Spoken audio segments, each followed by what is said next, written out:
Hello everybody and welcome back to another video. Today I'm watching how your brain fakes your reality by Kurzgesagt. I'm not exactly sure what this video is going to be about. I mean, how does your brain fake reality? What does that even mean? But let's find out.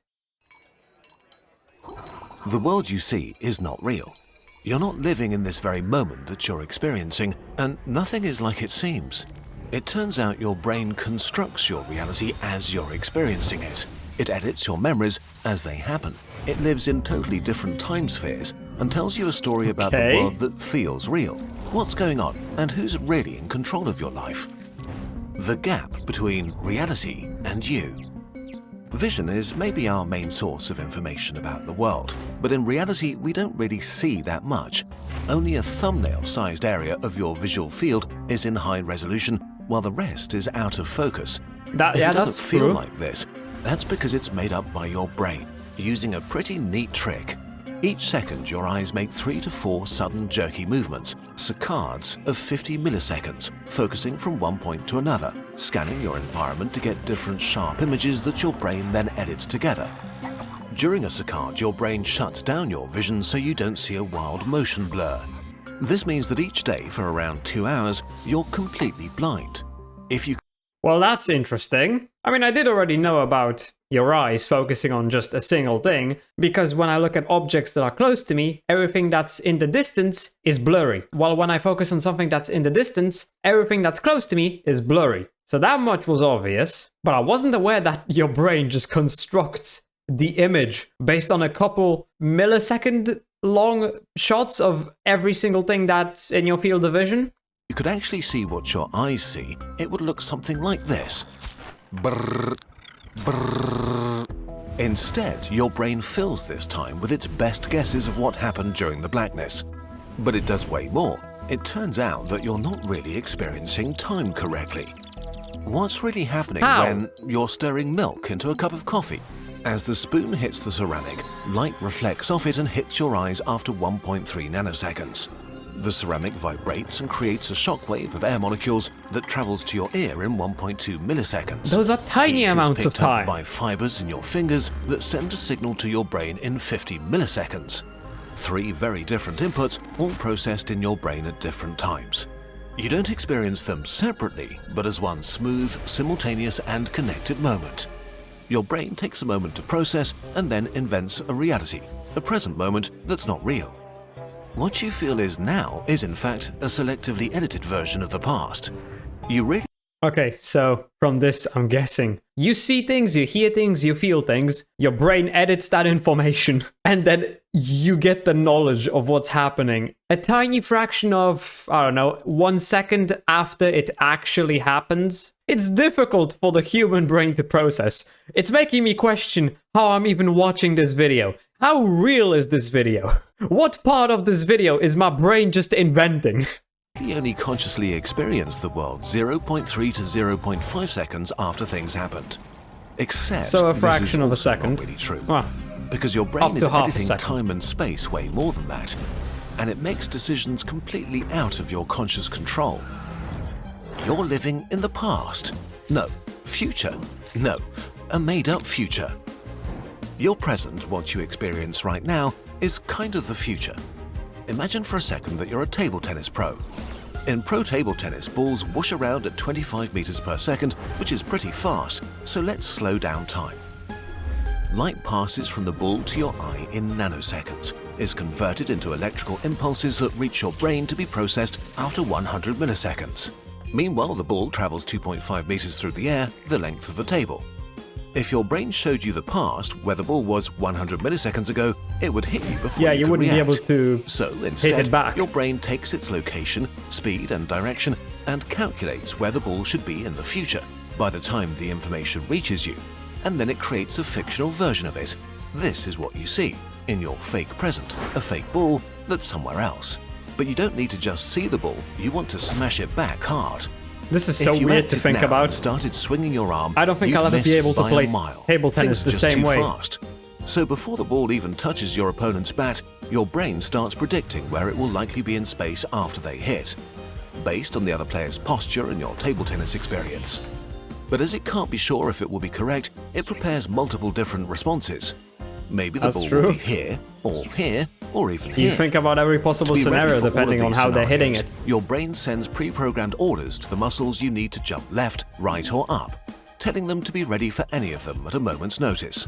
For a short moment, multiple ghost versions of you exist, all equally real inside your brain. And then, as your opponent is about to lay into the swing, your brain decides on a single future that it thinks is most likely. All but one of the ghosts are deleted. You only ever experience the ghosts that won, never the potential ones. The order to the muscles to act out the winning movement is triggered even before. So is this why sometimes when I play table tennis, the ball just goes completely randomly in a way? It goes where I wouldn't expect it to go at all? Because my brain decided which one is the most likely, deleted everything else, but then the ball actually goes into one of those directions that were deleted, so now I'm dumbfounded and just sitting there like, what just happened? I'm never going to be able to play table tennis ever again after this video. The ball is hit back to you. You are totally oblivious to this. By the time you consciously see the ball coming at you and decide to hit it in a particular way, your body has already hit it back. In reality, your brain already made all the decisions. Your conscious experience is nothing more than an invented future, a prediction based on the information your brain received a fraction of a second ago. This is not just true for extreme sports like table tennis, but also for walking. Walking is time travel. After your game, you're walking back home, seemingly choosing your path and reacting to things. Meanwhile, your brain is operating in 3 different time spheres at once. It processes the sensory feedback of the past, it calculates the current state of your body, and it predicts your future, because walking is intense. Before the signal from your foot touching the ground has even reached the brain, it's already sent the order to your foot to make the next step, and it's already calculated the muscle patterns for the next 2. But what if something truly catastrophic happens? There's a banana peel, and you step on it and slip. How did it get here? Listen, don't worry about it. It turns out your brain is ready for this. So far, we spoke of your brain making decisions for you, but this is not really true. You don't have a central control room where the world comes together. In reality, different parts of your body are aware of different things at different times. Your spinal cord usually knows stuff before your brain.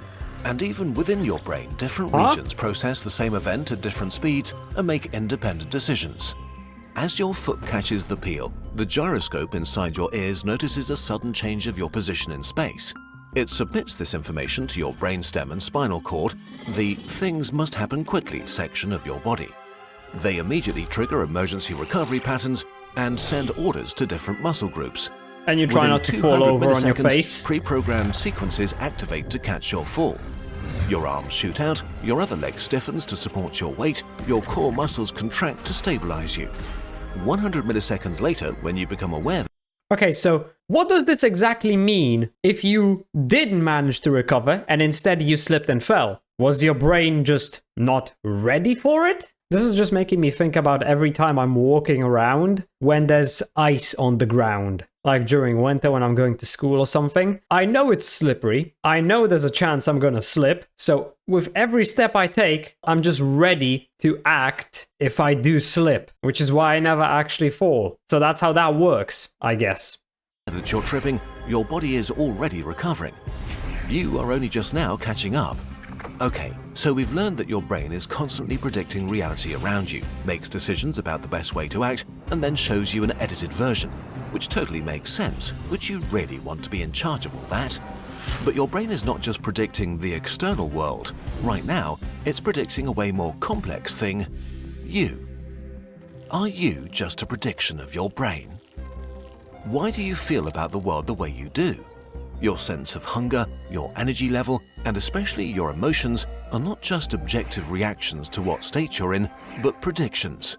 Your brain's prediction of what you'll need soon or need to be ready for.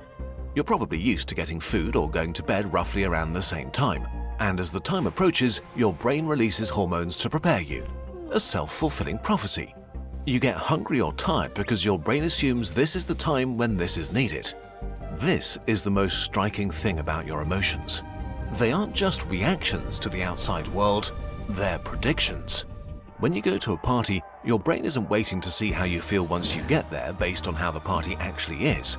It analyzes your experiences of past parties and who it expects to be there. Yeah. Maybe close friends you feel safe around, Maybe people you don't know who are a less socially secure bet.